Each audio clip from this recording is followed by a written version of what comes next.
Good morning.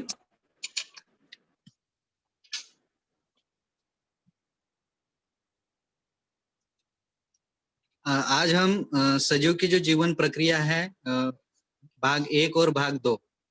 इसके पहले हमने सजीव में जीवन प्रक्रिया भाग 1 देखा होगा। उसमें हमने श्वसन, पाचन, रक्त परिसंचरण, उत्सर्जन, संवेदन, प्रतिसाद, प्रजनन और जीवन प्रक्रिया, इनके बारे में हमने पढ़ा है। आज के पाठ में जैसे हमने कहा जीवन प्रक्रिया जो सजीव में है, श्वसन, पाचन, रक्त परिसंचरण, उत्सर्जन, संवेदन और प्रतिसाद, ये वाली जो प्रक्रिया है हम जीवन प्रक्रिया 1 में देखा था। आज हम प्रजनन के बारे में देखने वाले हैं। जैसे कि यहाँ देखो, ये जो श्वसन वाली संस्था है, ये रक्त परिसंचरण संस्था मतलब प्रक्रिया है। उसी तरह प्रजनन ये भी एक क्या है, प्रक्रिया है। तो ये प्रजनन प्रक्रिया क्या होती है, और उस प्रजनन प्रक्रिया के में 2 प्रकार रहते हैं, अलैंगिक प्रजनन और एक लैंगिक प्रजनन। इसके बारे में आज क्या करने वाले हैं, पढ़ाई करने वाले। इसके पहले हम प्रजनन होता क्या है, प्रजनन किसे कहते हैं, ये हम देखेंगे। अब प्रजनन इसका मतलब क्या है, यहाँ देखो हम पिक्चर, अगर आप या कुछ पिक्चर दिख रहे, चित्र दिख रहे, यहाँ देखो एक पौधा है, उस पौधे से उसी ही तरह का एक पौधा तैयार हुआ है। या एक यहाँ देखो, या अंडा है, एक पक्षी है, कोंबड़ी है, उससे एक अंडा मिला, उसी तरह का एक जीव तैयार हो जाएगा। यहाँ भी एक छोटा पौधा है, उसके बीच से एक दूसरा पौधा तैयार होने वाला है। यहाँ भी एक जीव है, उससे अलग 2 प्रकार के जीव तैयार हो रहे हैं। इसका मतलब क्या है, इन चित्रों को जब हम देखते हैं तो इससे हमें क्या पता चलता है कि एक ही सजीव से उसी प्रजाति का नया सजीव बनाने की जो प्रक्रिया होती है, उसे हम क्या कहते हैं, प्रजनन कहते हैं। जैसे ये पौधा है, उसी तरह का एक पौधा तैयार हुआ है। ये छोटा पौधा है या बीज है, उस बीज से उसी तरह का एक पौधा तैयार हो जाएगा। यहाँ पेशी है, इस पेशी को अगर आप देखते हैं तो उसी तरह का एक जीव और तैयार हो रहा है, उसे हम क्या कहते हैं, प्रजनन कहते हैं। उस प्रजनन के 2 प्रकार रहते हैं, एक अलैंगिक प्रजनन और दूसरा रहता है लैंगिक प्रजनन। जो आज का जो हमारा पाठ है, उसमें हम जैसे सजीव जीवन प्रक्रिया भाग 2, ये हमारा पाठ है। इसमें हम प्रजनन जो अभी हमने देखा, और अभी जो देखने वाले हो अलैंगिक प्रजनन। अब अलैंगिक प्रजनन के भी 2 प्रकार है, एक है एक कोशिकीय सजीवों में एक कोशिकीय सजीवों में अलैंगिक प्रजनन और बहुकोशिकीय सजीवों में अलैंगिक प्रजनन।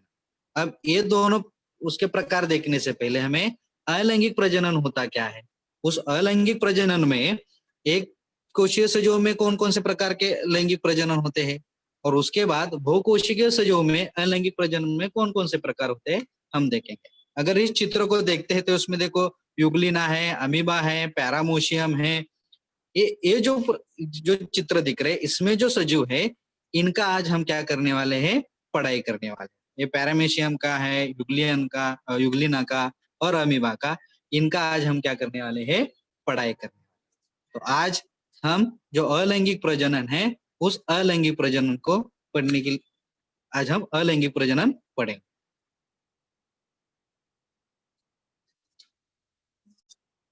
अब प्रजनन में जो प्रकार हमने कहा था, एक अलैंगिक और एक लैंगिक।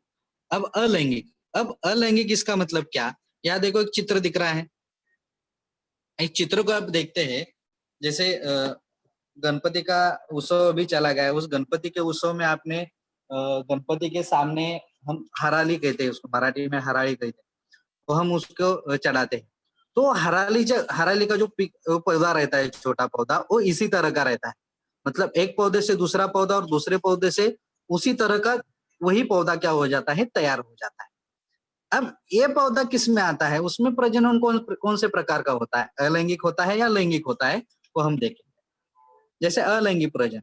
अब अलैंगिक प्रजनन इसका मतलब क्या, युग्माणु का निर्माण किए बिना, मतलब उसमें युग्माणु का निर्माण नहीं होता, किसी प्रजाति के एक ही सजीव ने अपने समान नवजात सजीव निर्माण करने के लिए अपनाई हुई प्रक्रिया।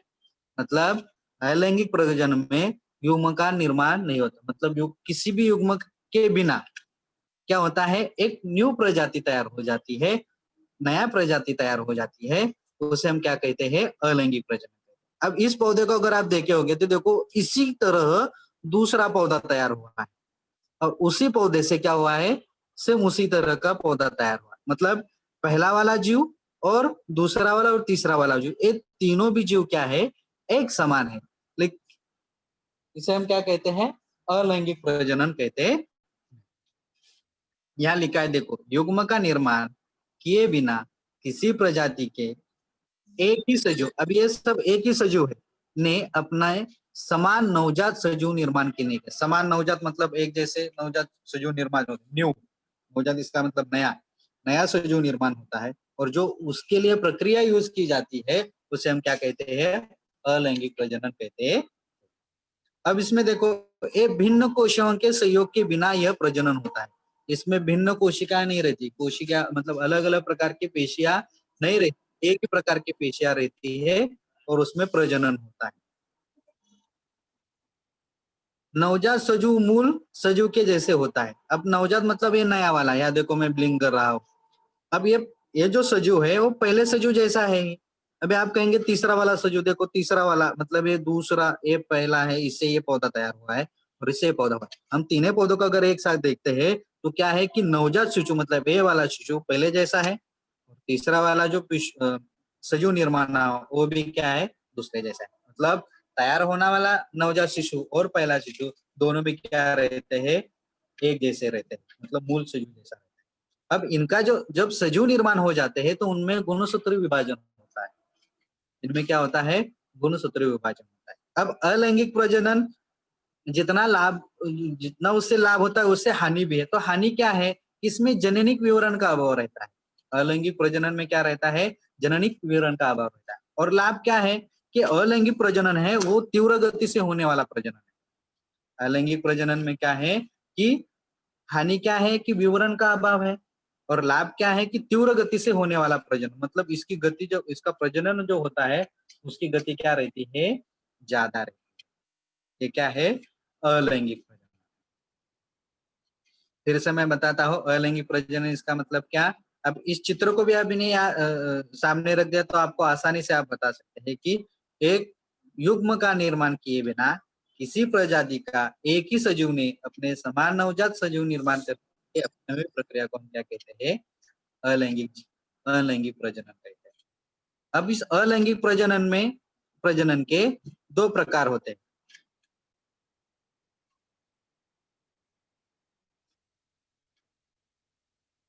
एक रहता है एक कोशीय सजीवों में अलैंगिक प्रजनन, और दूसरा रहता है बहुकोशिकीय सजीवों में अलैंगिक प्रजनन। उसमें हम पहले देखेंगे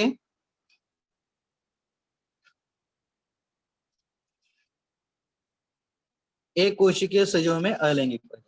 इसमें द्विविभाजन रहता है। अब द्विविभाजन इसका मतलब थोड़ा बता देता हूँ यहाँ।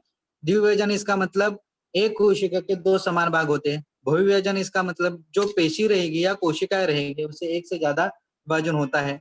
और मुकुलायन इसका मतलब जो सजीव रहता है उस सजीव में एक छोटा सा फुगोटा आ जाता है और उससे नया जीव तैयार होता है। इसका हम आगे संक्षिप्त में देख लेंगे, लेकिन यहाँ तो हम थोड़ा यहाँ बता रहे हैं। अब पहले जो है वो द्विविभाजन है। तो द्विविभाजन होता क्या है, वो किस तरह रहता है, उसके लिए हम एक कृति करेंगे।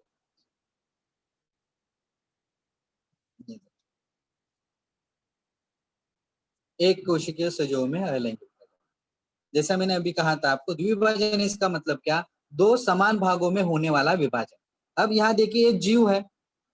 अब ये जो जीव है इस जीव के दो समान भाग होने वाला, मतलब विभाजन होते समय क्या होता है, इनका दो समान भाग हो जाता है, उसे हम क्या कहते हैं, द्वि में इसका मतलब दो, विभाजन इसका मतलब अलग अलग होना। तो समान भाग में होने वाला जो विभाजन रहता है उसे हम क्या कहते हैं, द्विविभाजन रहते हैं। और उसके उदाहरण क्या है, अमीबा है, पैरामोशियम है और युगलिना है। अब ये द्विविभाजन किस तरह होता है उसके लिए कृति है, वो कृति हम देखेंगे।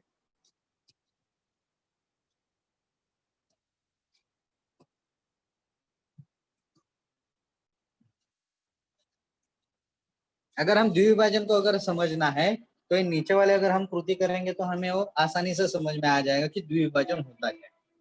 उसके लिए हम कृति करेंगे, निम्न कृति करेंगे।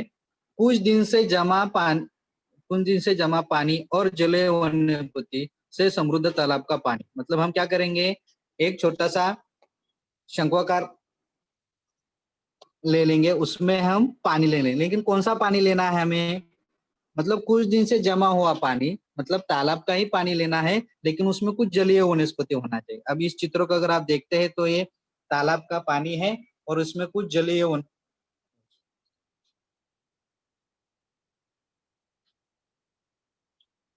वनस्पति। अब इसका पानी किसमें लेना है, एक शंक्वाकार पात्र लेना है और उसमें पानी लेना है। कौन सा पानी लेना है, तालाब का पानी लेना है, और उसमें कुछ दिनों पहले का, और उसमें कुछ जलीय वनस्पति रहना चाहिए। यहाँ देखो, एक शंक्वाकार पात्र लिया है, उसमें मैंने क्या किया है, जलीय पानी लिया है। अब इसमें जो पानी लिया है उस पानी में हम क्या डालेंगे, यहाँ देखो गेहूं डालना है, उसमें गेहूं के कुछ दाने रहेंगे, उस पानी में डालना है। उसके बाद उसी पानी में जलीय वनस्पति उस पानी में डालना है। जो पानी हमने तालाब का लिया था उसमें कुछ गेहूं के, या देखो ब्राउन कलर के कुछ दाने आपको दिख रहे हैं, और उसी में आपको क्या करना है, कुछ जलीय वनस्पति है उस पानी में आपको डालना।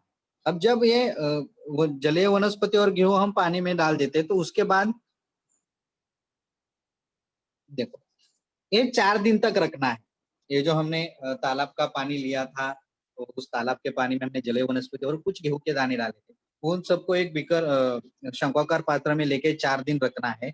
और 4 दिन के बाद आपको क्या करना है, उसमें से कुछ बूंद, मतलब कौन सा शंक्वाकार पात्र है जिसमें वो पानी, उसमें से कुछ बूंद हमें क्या करना है, कांच पट्टी के ऊपर लेना है। इसे स्लाइड कहते हैं।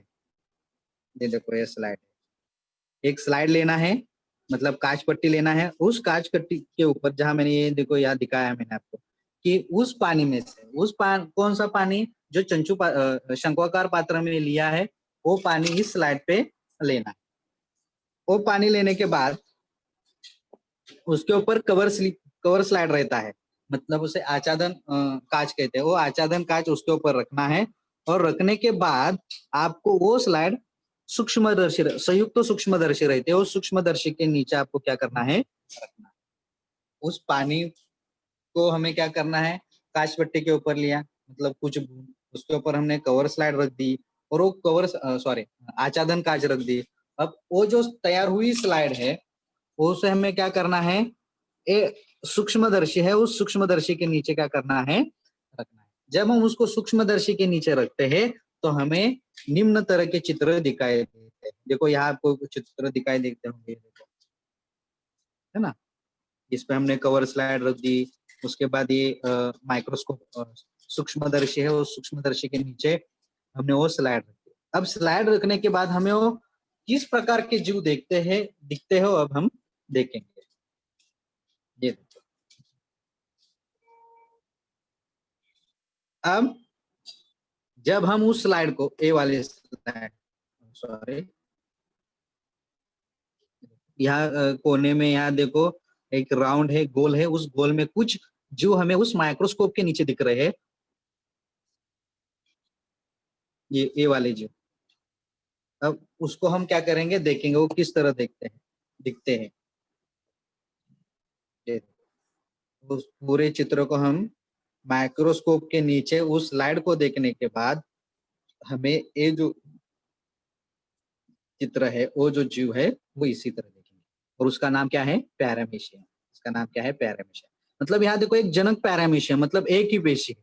अब उसका जैसे द्विभाजन, इसका मतलब देखो एक पेशी से और 2 घटक बने हैं, 2 जीव बने हैं, और दोनों भी जो नवजात जीव है, वो क्या है, 2 समान भागों में उसका क्या हो गया है, विभाजन हुआ है। एक शिशु है, यहाँ देखो, यहाँ जनक पैरामीशियम है, उसके बाद यहाँ और उसमें 2 तैयार हुए हैं उसको, और फिर देखो ये अब विभाजन की स्थिति में आ गए। ये क्या हो गया, विभाजन की स्थिति में, उसके 2 समान भाग हो गए, मतलब तैयार में आ गए प्रोसेस में। अब इसके 2 समान हो गए, मतलब द्विभाजन प्रक्रिया में क्या होता है, जो भी सजीव रहता है, मतलब ये पैरामीशियम है, और पैरामीशियम क्या होता है, दो समान भागों में विभाजन होता है, इसलिए हम उसे क्या कहते हैं, द्विविभाजन प्रक्रिया। और द्विविभाजन प्रक्रिया समझने के लिए हमने क्या किया है, कृति की थी। उसमें हमने क्या किया, एक चंचू पात्र लिया, उसमें पानी लिया, उसमें गेहूं के कुछ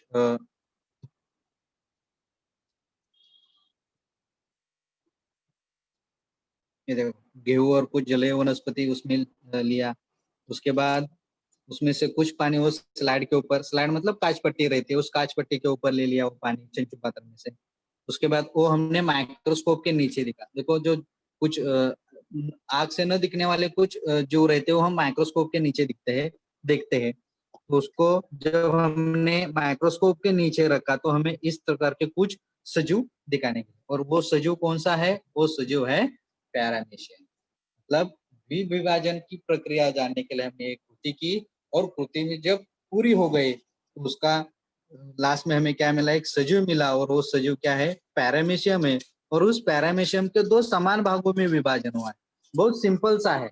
द्वि इसका मतलब क्या, दो, विभाजन इसका मतलब दो अलग अलग भाग होना लेकिन समान, उसे हम क्या कहते हैं, द्विविभाजन प्रक्रिया कहते हैं।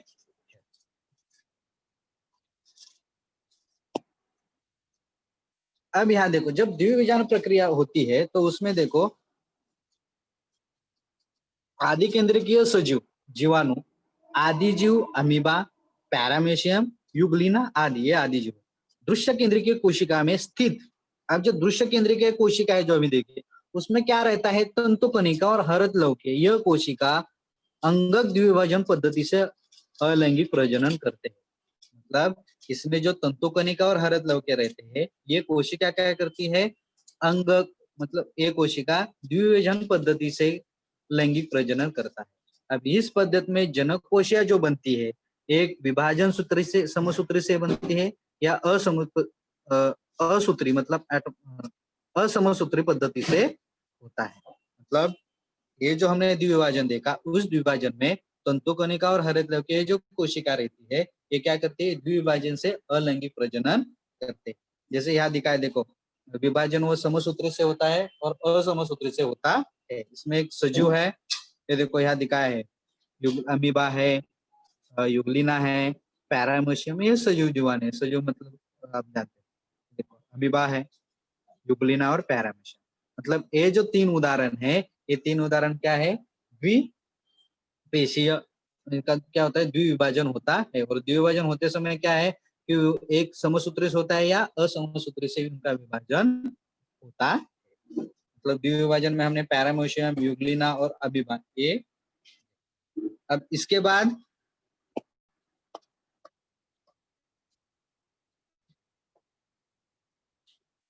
ये देखो, अलग अलग आदि जीवों में विभाजन का अक्ष भी भिन्न भिन्न होता है।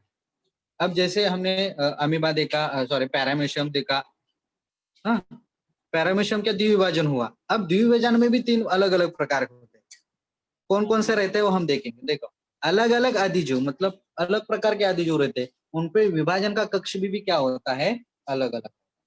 अब जैसे हम अमीबा देखेंगे तो अमीबा का कोई विशिष्ट आकार न होने से किसी भी अक्ष से विभाजन होता है। अब अमीबा के लिए कोई स्ट्रक्चर नहीं रहता, उसको विशिष्ट आकार नहीं रहता, तो उसका जो विभाजन होता है वो विभाजन का होता है साधारण विभाजन। अमीबा का विभाजन किस तरह होता है, साधारण द्विविभाजन होता है। साधारण द्विविभाजन क्यों होता है, क्योंकि उसको कोई विशिष्ट आकार न होने से उसका क्या होता है, साधारण द्विविभाजन होता है। ये देखो, एक अमीबा की पेशी है, वह आगे जाने के बाद दो अमीबा की पेशी तैयार होगी केंद्र पे। उसके बाद यहाँ देखो, फिर से उसका विभाजन प्रक्रिया शुरू हो गई, और यहाँ लास्ट में हमें क्या मिल गए, दो अमीबा। मतलब एक पेशी से सेम उसी तरह जीव मिलते हैं, लेकिन वो दो समान भाग में मिलते हैं, तब हम उसे क्या कहते हैं, द्विविभाजन कहते हैं। लेकिन अमीबा में जो होने वाला द्विविभाजन वो क्या है, साधारण द्विविभाजन। अमीबा में होने वाला जो द्विविभाजन है कौन सा है, साधारण द्विविभाजन।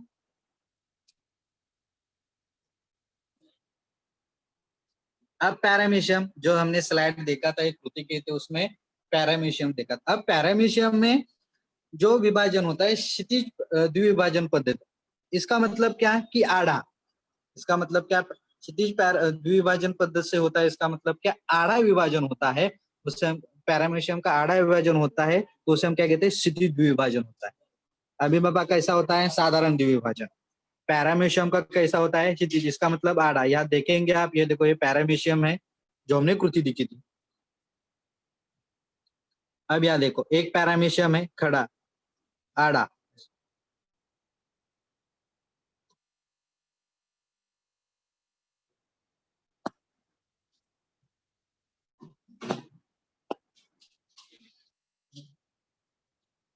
तो इसका एक पेशी है, उसके बाद एक केंद्र निर्माण हो गया, फिर इसका विभाजन शुरू हो गया, विभाजन शुरू होने के बाद फिर इससे क्या हो गए, दो समान भाग हो गए, इसके क्या हो गए, दो समान हो गए, तो इसे हम क्या कहते हैं, द्विभाजन पद्धति कहते हैं। ये पैरामीशियम होता है। अब युगलिना में,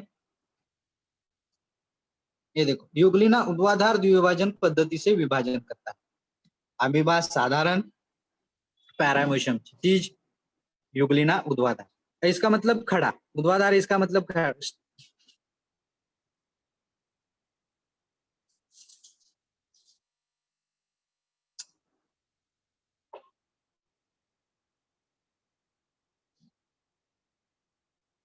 युगलिना का द्विभाजन जो होता है वो ऊर्ध्वाधर होता है। इसका मतलब क्या, खड़ा, खड़ा विभाजन होता है। मतलब सजीवों में द्विभाजन अनुकूल परिस्थिति में, अर्थात पर्याप्त भोजन उपलब्ध हो तभी होता है।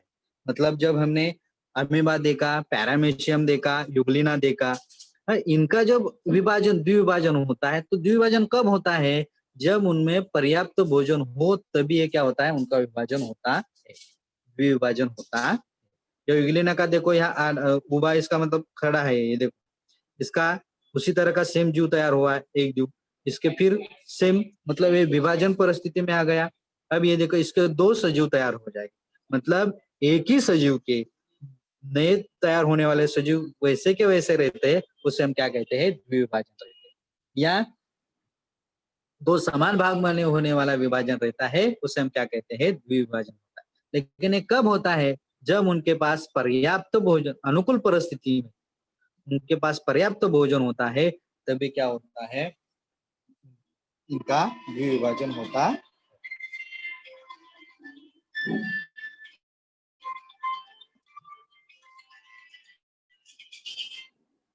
मतलब पहले जो हमने देखा द्विभाजन, उस द्विभाजन में हमने अमीबा, पैरामीशियम,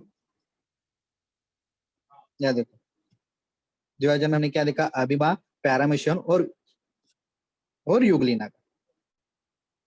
अमीबा का जो द्विभाजन होता है वो साधारण रहता है, पैरामीशियम का रहता है वो क्षितिज रहता है, मतलब आड़ा विभाजन होता है, और युगलिना का ऊर्ध्वाधर द्विभाजन, इसका मतलब खड़ा विभाजन होता है। मतलब एक ही जीव से समान दो, जब दो भाग में होता है तो उसे हम क्या कहते हैं, द्विभाजन कहते हैं। ऐसा मतलब पहला वाला जो प्रकार था द्विभाजन वो हो गया। अब उसके बाद है बहुविभाजन। अब बहुविभाजन इसका मतलब क्या, जिस पद्धति से सजीव कोशिका का रूपांतर अधिक भाग में विभाजित होता है, उसे हम क्या कहते हैं, बहुविभाजन कहते हैं। मतलब एक पेशी से क्या होता है, ज्यादा पेशी कोशिका तैयार होती है, तो हम उसे क्या कहते हैं, बहुविभाजन कहते हैं। अब इसमें देखो, अमीबा और उसके समान कोशिकीय अधिजीव प्रतिकूल परिस्थिति में बहुविभाजन पद्धति से अलैंगिक प्रजनन करते हैं। जो हमने पहले देखा था कि पर्याप्त भोजन रहेगा तो क्या रहता है, और अनुकूल परिस्थिति रहती है तो अमीबा क्या करता है, उसको अलैंगिक प्रजनन करता है। अब जिस समय अपर्याप्त भोजन या अन्य प्रकार की प्रतिकूल परिस्थिति निर्माण होती है, तब अमीबा कुटिपाद तैयार नहीं करता।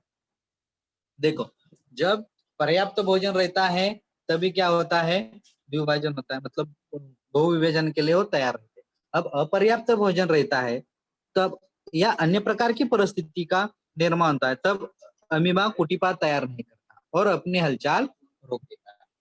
मतलब उसके पास अगर पर्याप्त भोजन नहीं रहेगा तो अमीबा क्या करता है, हलचल नहीं करता और कुटिपाद तैयार नहीं करता, वह गोलाकार हो जाता है। यहाँ देखो मैंने, यहाँ क्या हो जाता है, गोलाकार हो जाता है और कोशिका पटल के चारों ओर एक कठोर आवरण तैयार करता है। और देखो, ये कोशिका है, इस कोशिका के चारों तरफ क्या करता है, कठिन आवरण तैयार करता है। देखो ये फर्स्ट लेयर है, उसके बाद सेकंड लेयर है, आप देखे होंगे, देखो रेड कलर से यहाँ देखो। उस आवरण को हम क्या कहते हैं, पुटी कहते हैं या शिष्ट कहते हैं। ये आवरण कब हो तैयार करता है, जब उसके पास पर्याप्त भोजन या अनुकूल परिस्थिति नहीं रहती, तब अमीबा क्या करता है, एक कठोर आवरण तैयार करता है और उस आवरण को क्या कहते हैं, हम पुटी कहते हैं।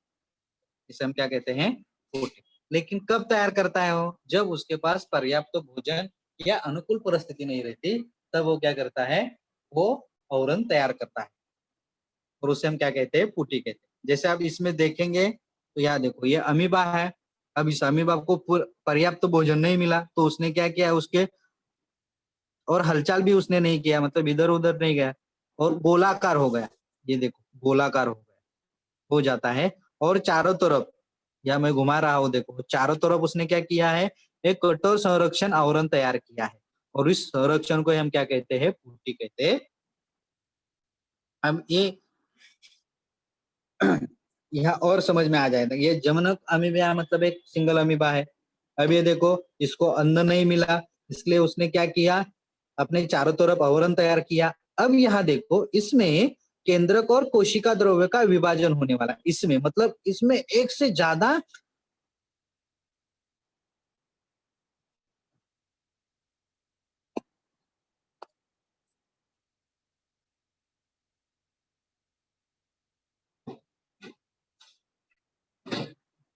इसमें एक से ज्यादा क्या है, केंद्रक है। इसमें एक ही है और इससे एक से ज्यादा केंद्रक इसमें आ गए। अब जब एक से ज्यादा केंद्रक हो जाता है तो केशी द्रव्य का विभाजन होना शुरू हो जाता है। क्या हो जाता है, विभाजन शुरू होना तैयार हो जाता है। और जब विभाजन हो जाता है तो इसमें से ए वाली जो पुटी है वो क्या हो जाती है, मतलब टूट जाती है।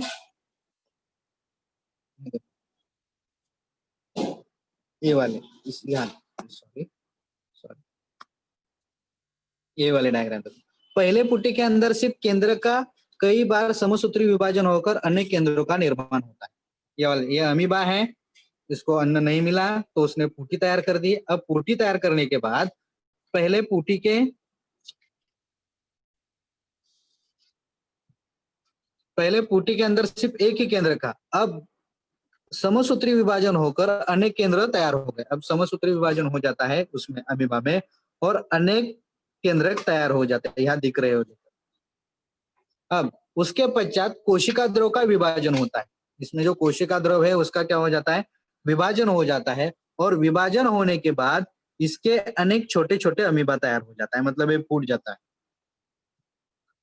और इससे क्या हो जाता है, शिशु अमीबा। इसका मतलब छोटे छोटे शिशु अमीबा, छोटे छोटे अमीबा तैयार हो जाते हैं। मतलब जब प्रतिकूल परिस्थिति आती है तब वो क्या जाता है, फूट जाता है। मतलब अभी में प्रतिकूल परिस्थिति में जब आ जाएगा तभी वो क्या हो जाता है, फूट जाता है और उसमें हमें क्या मिलते हैं, छोटे छोटे शिशु अमीबा मिलते हैं। अनुकूल परिस्थिति में पुटी का आवरण फट जाता है और उसमें से कई शिशु अमीबा मुक्त हो जाते। मतलब ये जो उदाहरण है वो क्या है, बहु विभाजन का। ये उदाहरण जो क्या है, बहु विभाजन, मतलब मतलब ये अमीबा है, उसके बाद ये एक केंद्रक है, उसके बाद इस केंद्रक द्रव्य में विभाजन, केंद्रकों का विभाजन हो जाता है, केश द्रव्य का विभाजन हो जाता है और उसके बाद हमें एक से ज्यादा क्या मिल जाते हैं, छोटे छोटे अमीबा मिल जाते हैं। उसे हम क्या कहते हैं, बहु विभाजन कहते हैं। जैसे ये अमीबा है, फिर से बता रहा हूँ, फूटी तैयार हो जाती है। फूटी तैयार कब हो जाती है, जब उसको अन्न नहीं मिलता तब। उसके बाद ये आगे की प्रोसेस है, क्या हो जाता है उसमें, देखो एक केंद्रक समसूत्री विभाजन हो जाता है उसमें और एक केंद्रक निर्माण हो जाता है। केंद्रक निर्माण होने के बाद कोशिक द्रव्य का विभाजन हो जाता है। कोशीय द्रव्य का विभाजन होने के बाद मतलब एक प्रतिकूल परिस्थिति निर्माण हो जाती है और उस प्रतिकूल परिस्थिति में ये फूट जाता है और हमें छोटे छोटे अमीबा मिलते हैं। मतलब यहाँ देखेंगे आप, एक से ज्यादा अमीबा है। बहुकोशिकीय इसका मतलब क्या, एक रहेगा तो एक पेशी। बहुकोशिकीय इसका मतलब एक से ज्यादा कोशिका है, इसलिए हम उसे क्या कहते हैं, बहुकोशिकीय कहते हैं।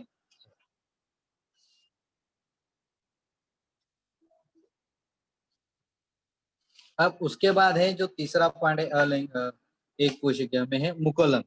अब इस मुकुलन को समझने के लिए हम क्या करेंगे, जैसे पहले द्विविभाजन क्या होता है उसको समझने के लिए हमने कृति की थी, उसी तरह हम क्या करेंगे, मुकुलन समझने के लिए भी एक कृति करेंगे। तो क्या करेंगे इस कृति में, स्क्रीन के ऊपर आपको दिख रहा होगा कि हमने क्या किया है, 5 ग्राम ईस्ट पाउडर लेना है, एक शंक्वाकार पात्र लेना है, उसमें 5 ग्राम क्या करना है, ईस्ट पाउडर लेना है। या देखो इसमें मैंने दिखाया 2 नंबर का जो चित्र है उसमें मैंने क्या किया, ईस्ट का पाउडर ले लिया और उसके बाद उसी शंक्वाकार पात्र में मैंने क्या किया है, 10 ग्राम शक्कर मिलाया है।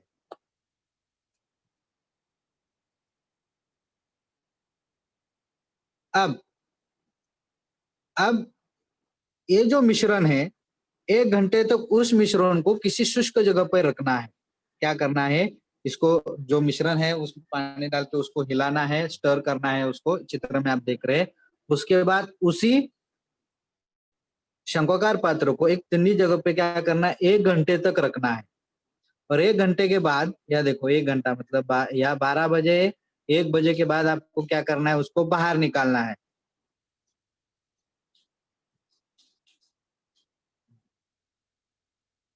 अब जो पात्र है उस पात्र में से कुछ बूंद निकालना है और उस बूंद को क्या करना है, कांच पट्टी के ऊपर लेना है। कांच पट्टी के ऊपर लेने के बाद उसको उसके ऊपर एक कवर स्लाइड रहता है, वो कवर स्लाइड रखना है, रख दीजिए।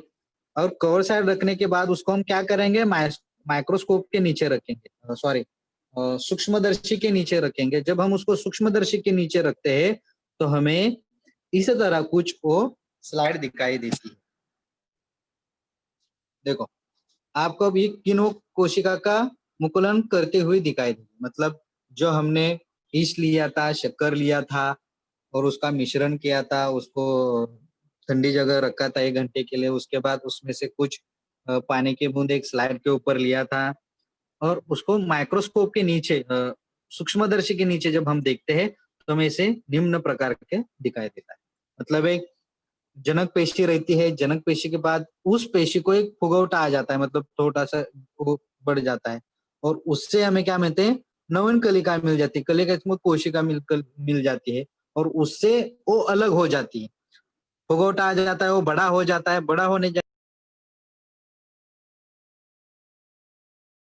अलग होने के बाद हमें नवजात किण्व मिल जाता है। देखो यहाँ किण्व कोशिका को एक एक छोटा उभार दिखाई देगा।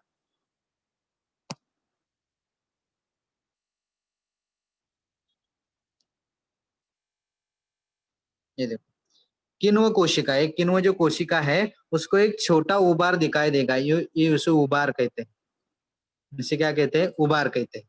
मुकुलन पद्धति से अलैंगिक प्रजनन होता है। किण्व में क्या होता है, मुकुलन अलैंगिक प्रजनन, अलैंगिक मतलब युग्म के बिना प्रजनन होता है।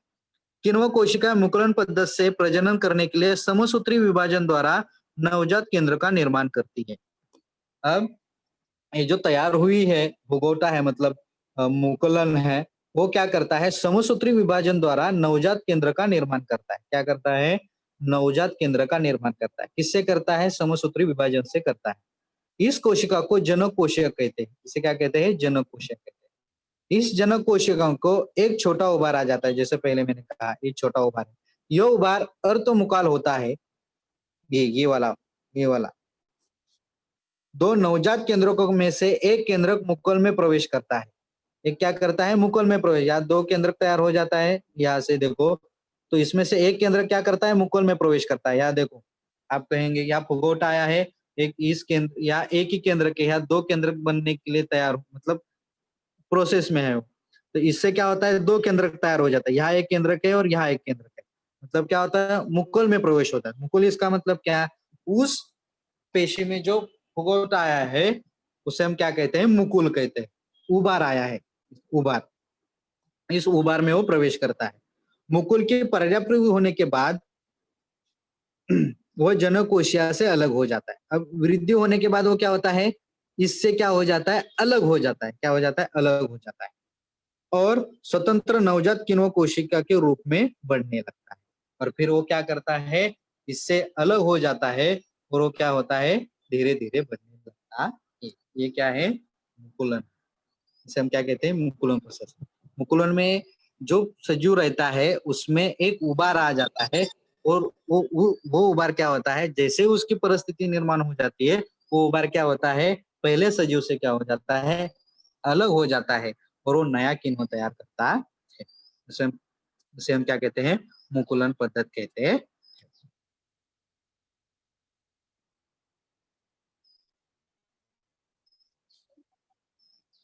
मतलब एक कोशिकीय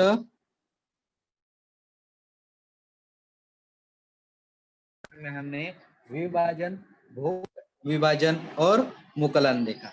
द्विभाजन इसका मतलब क्या, दो समान भागों में विभाजन होता है। भू विभाजन इसका मतलब क्या, एक से ज्यादा कोशिकाएं हमें मिलती है। और मुकुलन इसका मतलब क्या, जो जीव रहता है उस जीव को एक उभार आ जाता है, और उस उभार में दो केंद्रक निर्माण हो जाते हैं, और जब अनुकूल परिस्थिति आ जाती है तो उस अनुकूल परिस्थिति में क्या हो जाता है, पहले सजीव से क्या हो जाता है, अलग हो जाता है। उसे हम क्या कहते हैं, मुकुलन कहते हैं। या कली कहा उसके ऊपर तो भी उसे चल सकता है। अब उसके बाद है बहुकोशिकीय सजीवों में अलैंगिक प्रजनन। अब जब हम बहुकोशिकीय सजीवों में अलैंगिक प्रजनन देखेंगे तो उसमें 5 प्रकार आते हैं। एक रहता है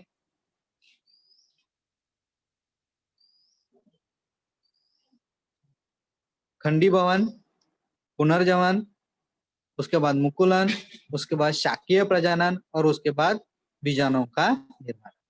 अब हम बहुकोशिकीय सजीवों में ये पांचों पॉइंट देखेंगे। जो पहला पॉइंट है वो पॉइंट है वो खंडीभवन है, उसके बाद प्रजनन है, उसके बाद मुकुलन, उसके बाद शाकीय प्रजनन, और उसके बाद बीजाणुओं का निर्माण।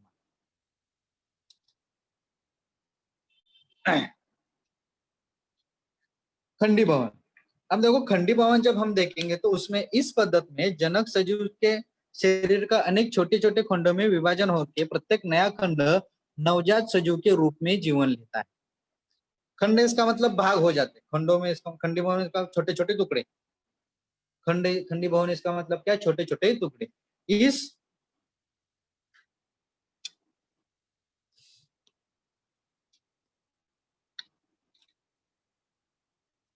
देखो, इस पद्धति में जनक सजीव के शरीर के अनेक छोटे छोटे खंडों में विभाजन होकर प्रत्येक खंड नवजात सजीव के रूप में क्या होता है, जीवन लेता है। मतलब जो भी सजीव रहेगा वो क्या रहता है, उसके छोटे छोटे टुकड़े हो जाते हैं, उसे हम क्या कहते हैं, खंडीभवन कहते हैं। तो उस खंडीभवन को जानने के लिए हम एक एग्जाम्पल यहाँ दिया है। देखो, एक तालाब का पानी है, उस तालाब के पानी में ये देखो उदाहरण क्या है, सेवाल है, स्पायरोगायरा है, और साइकॉन और स्पंज। हम स्पायरोगायरा का ले लें।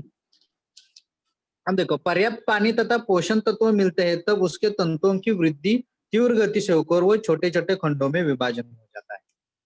अब इसको अगर हम इस जीव को देखते हैं तो यहाँ देखो, इसको पानी और पोषक द्रव्य मिल गया। जैसे उसको मुबलक मतलब ज्यादा, उसको जितनी जरूरत है उसकी उतने जब पानी और पोषक द्रव्य मिल जाता है तो क्या हो जाता है, बड़ा हो जाता है। जब वो बड़ा हो जाता है तो उसको उसके देखो दो समान भागों में विभाजन होता है। कब समान भागों में विभाजन हो जाता है, जब उसको पोषक पर्याप्त रूप में, मतलब उसकी जितनी जरूरत है उतना जब पानी और पोषक द्रव्य मतलब मिल जाता है, तब वो क्या हो जाता है, अलग हो जाता है। मतलब उसके छोटे छोटे टुकड़े हो जाते हैं। उसे हम क्या कहते हैं, खंडीभवन कहते हैं। ये देखो, शेवाल है, स्पायरागारा और ये साइकॉन, ये क्या इसके एग्जाम्पल। मतलब खंडीभवन में क्या है कि जो भी सजीव रहते हैं उस सजीव के क्या होते हैं, छोटे छोटे खंडों में विभाजन होता है, उसे हम क्या कहते हैं, खंडीभवन कहते हैं। और उसका कब हो जाता है उसका खंडीभवन, जब उसको पर्याप्त पानी और पोषक द्रव्य मिलते हैं, तब उसका क्या हो जाता है, खंडीभवन होता है।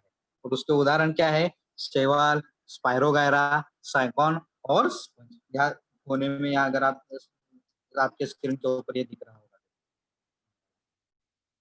ये खंडीभवन।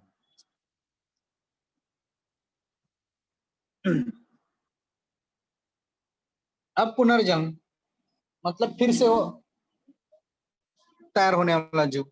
अब देखो, प्लैनेरिया जैसे कुछ प्राणी विशिष्ट परिस्थिति में स्वयं के शरीर के दो टुकड़े करते हैं। और प्रत्येक टुकड़े से शरीर का बचा हुआ हिस्सा नए से बनाकर दो नवजात प्राणी निर्माण करता है। इस प्रक्रिया को क्या कहते हैं? पुनर्जन्म कहते हैं। मतलब फिर से वो जीव तैयार होता है। अगर आप घर में या घर में आप ये देखो ये पाल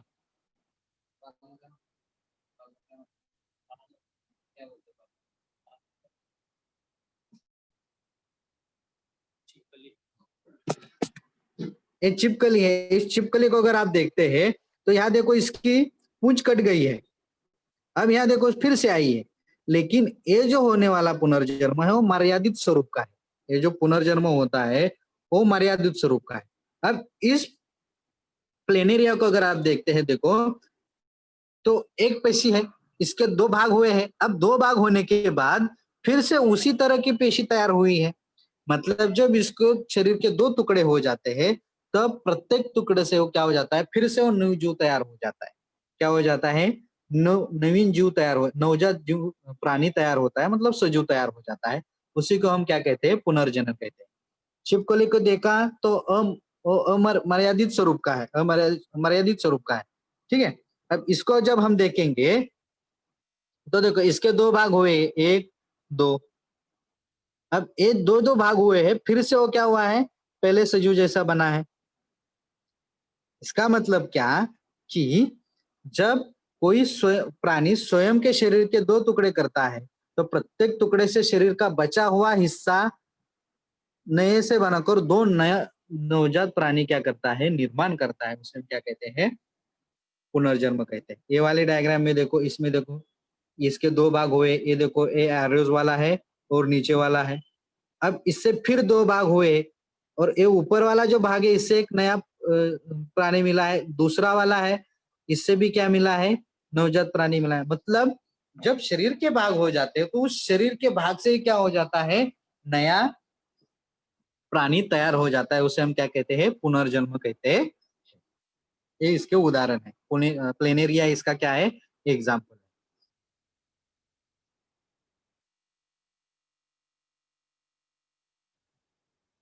उसके बाद है मुकुलन। उसके लिए एग्जाम्पल दे देखो, हाइड्रा है। अब ये मुकुलन क्या रहता है? देखो हाइड्रा एक पूरी पूर्ण वृद्धि होने पर तथा पूर्ण पोषण मिलने पर उसके शरीर की भित्ति पर विशेष स्थान पर पुनर्जीवन कोशिका से विभाजन से एक उबार आ जाता है। अब जो हाइड्रा है, जो उसकी वृद्धि हो जाती है तब क्या हो जाता है? उसके भित्ति पर मतलब शरीर के बाहर एक क्या आ जाता है? एक उबार तैयार हो जाता है। क्या हो जाता है? उबार। यहाँ देखो यार, और उस उबार को हम क्या कहते हैं? मुकुलन कहते हैं। ये उबार कब आ जाता है? जब उसकी वो जो हाइड्रा क्या रहता है? परिपूर्ण क्या हो जाता है? हो जाता है। तब उसका उसके शरीर के ऊपर क्या हो जाता है? उबार आ जाता है और उस उबार को हम क्या कहते हैं? मुकुलन। समय के अनुसार मतलब जैसे समय आगे आगे जाता है उस मुकुलन की वृद्धि हो जाती है, बड़ा हो जाता है और उसका रूपांतर छोटे हाइड्रा में हो जाता है। मतलब यहाँ फिर से वो मुकुलन कट जाता है उससे और क्या हो जाता है? हाइड्रा तैयार हो जाता है। यहाँ देखो नवजात हाइड्रा का शरीर स्तर एवं पाचन गुहा का यह जनक हाइड्रा के शरीर स्तर और पाचन गुहा से जुड़ा जाता है।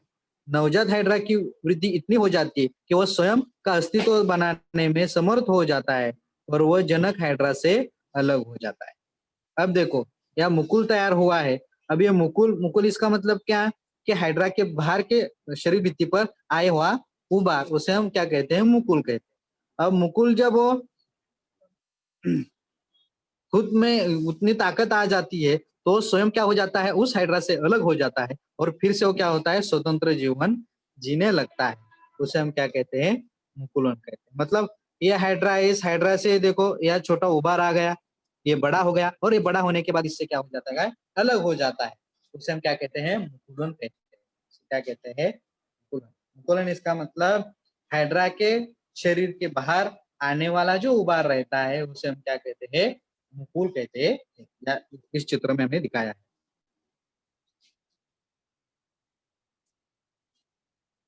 उसके आगे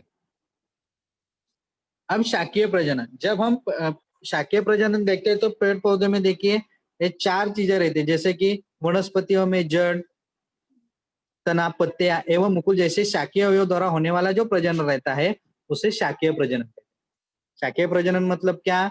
कि वनस्पतियां देखो, जड़, तना, पत्तियां और मुकुल, छोटे छोटे मुकुल आ जाते हैं, उस अवयव से होने वाला जो प्रजनन रहता है उसे हम क्या कहते हैं, शाकीय प्रजनन कहते हैं। मतलब ये जो चार दिख रहे हैं ना, इससे क्या होता है, वनस्पतियों में प्रजनन होता है।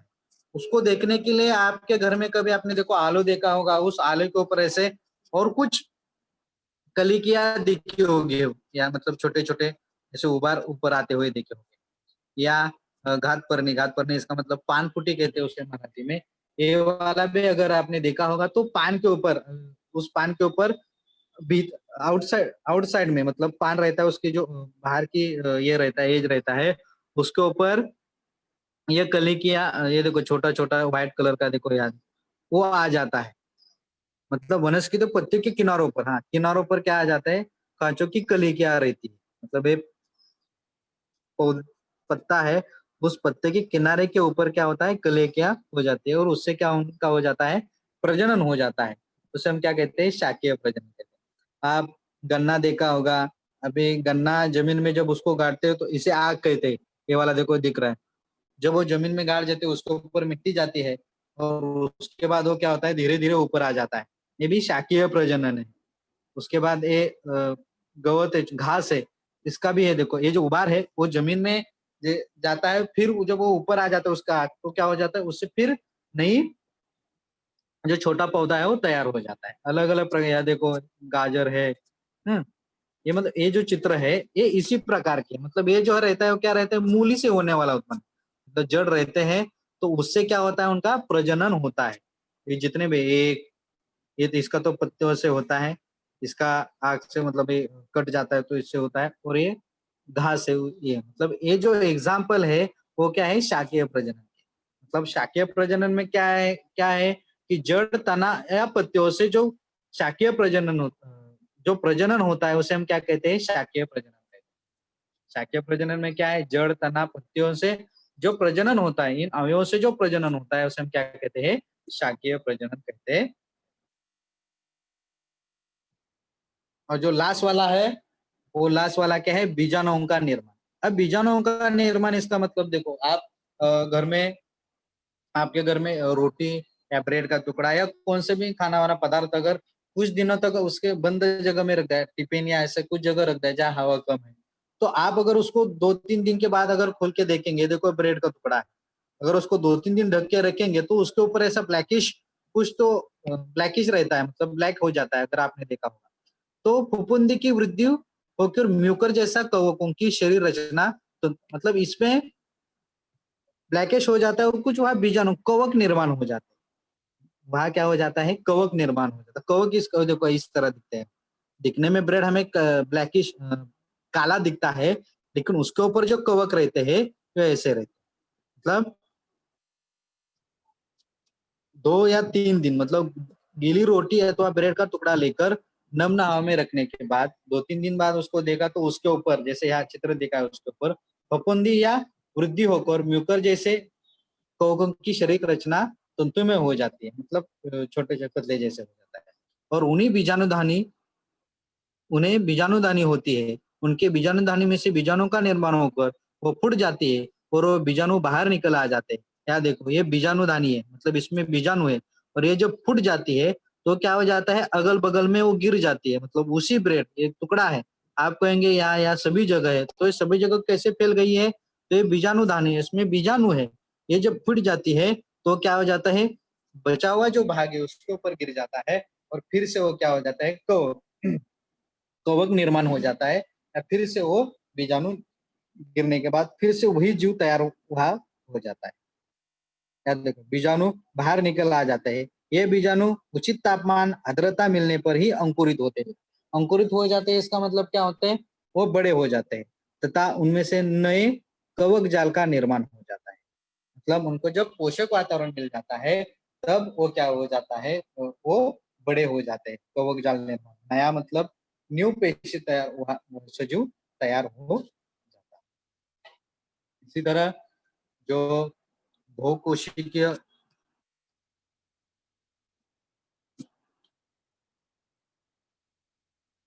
बहुकोशिकीय सजीव है, अलैंगिक प्रजनन, इसमें हमने खंडी भवन देखा, पुनर्जीवन देखा, ये देखो क्या क्या देखा हमने, खंडीभवन। खंडीभवन इसका मतलब छोटे छोटे टुकड़े में उसका विभाजन होना।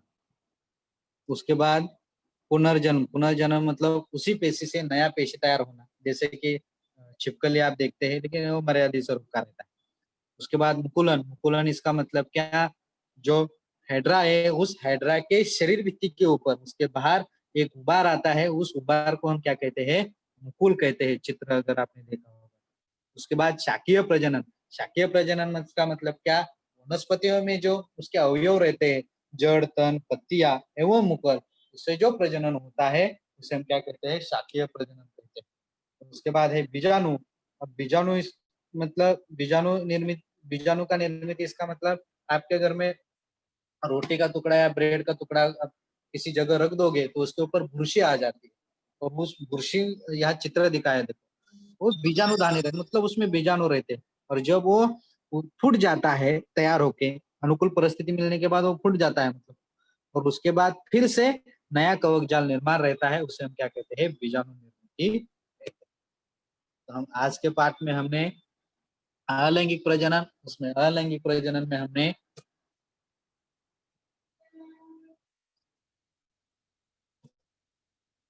अलैंगिक प्रजनन में हमने एक कोशिकीय सजीवों में अलैंगिक प्रजनन, और बहुकोशिकीय सजीवों में अलैंगिक प्रजनन, ये आज हमने देखा। इसमें आपको अगर कुछ क्वेश्चन है तो आप पूछ सकते हैं। तो इस टॉपिक से संबंधित अगर कोई सवाल है तो आप लोग पूछ सकते हो, अपना हाथ ऊपर कीजिए और पूछिए।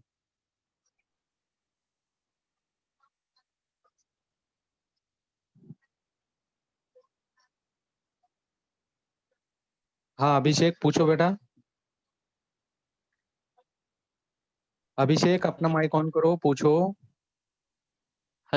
Hello sir, good morning sir. बोलो। गुड मॉर्निंग सर, जननी के विचरण का अभाव का मतलब क्या है सर? क्या हुआ सर? सर, जब वो जननी तैयार के हो जाए, विचरण का अभाव का। जननिक विचरण, यस सर। या देखो, जो जब कोई पेशी तैयार हो जाती है, जनन इसका मतलब एक से आगे जाने वाला, उसमें कुछ दिक्कत मतलब उसका पूरी तरह से वो फैलता नहीं, मतलब कभी कभी वो पूरी तरह से क्या कहते हैं उसको हम, पर्याप्त, जैसे हमने कहा कि उसमें जितनी ताकत होनी चाहिए उतना कभी कभी किस किस जनन में नहीं रहता, मतलब जनक रहते हैं उसमें नहीं होता, तो वो अभाव रहता है। अब कुछ यहाँ देखो, यहाँ पेशे कुछ है तो इससे वो बड़ा तैयार हो जाता है, लेकिन कुछ ऐसे जनन रहते हैं कि वो उसमें अभाव रह जाता है और वो बढ़ती नहीं। अगर आपने हराली को देखा होगा, अगर आप खेत में गए होगे तो कुछ जो सजीव है वो बढ़ जाते हैं इसमें से ही, लेकिन कुछ है वो कमकुवत रह जाते हैं। कमकुवत इसका मतलब उसमें ताकत कम रहती है, उसे हम क्या कहते हैं, उस अभाव कहते हैं, तो वो अभाव उसमें रह जाता है। कुछ कुछ इसमें कुछ सजीवों में, कुछ जीवों में वो अभाव रहता है। हाँ अंकित पूछो बेटा। अंकित दुबे अपना माइक ऑन करो और पूछो।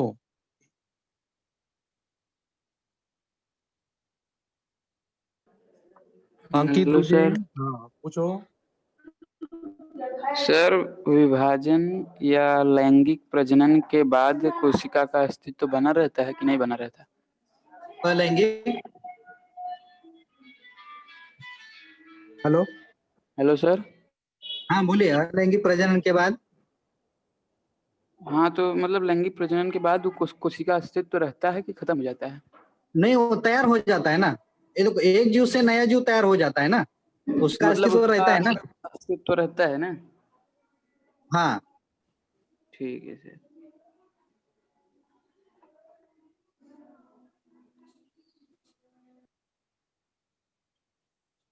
हाँ और किसी को सवाल पूछना है बच्चों, इस टॉपिक से संबंधित किसी को सवाल पूछना है?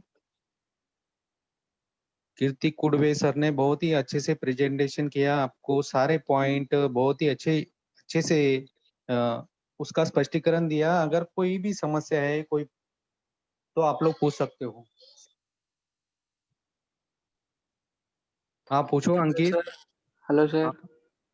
हेलो। सर ड्राई ईस्ट मतलब क्या होता है? Active dry east.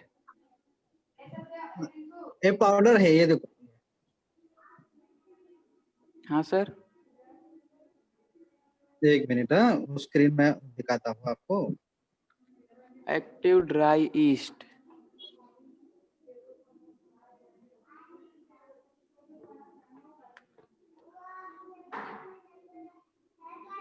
हाँ ये देखो, ये इसकी पाउडर है।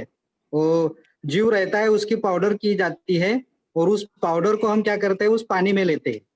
नहीं सर, मुकुल, मतलब उसका मतलब क्या है? ड्राई एक्टिव ईस्ट का मतलब मतलब क्या पाउडर, है? किस चीज ड्राई का ड्राई पाउडर है वो? ड्राई सूखा रहता है, सूखा पाउडर, पाउडर किस चीज का पाउडर पाउडर रहती है? है ना। इस ईस्ट, जीव जीव है, उससे लेते हैं हम वो।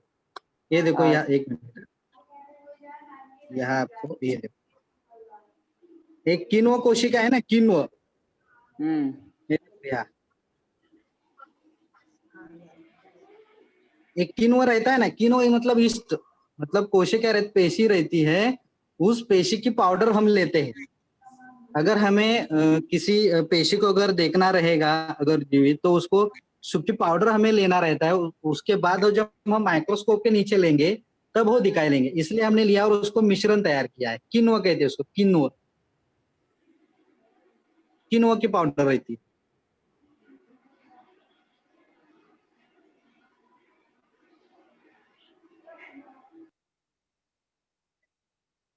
हाँ, और किसी को कुछ सवाल पूछना है बच्चों?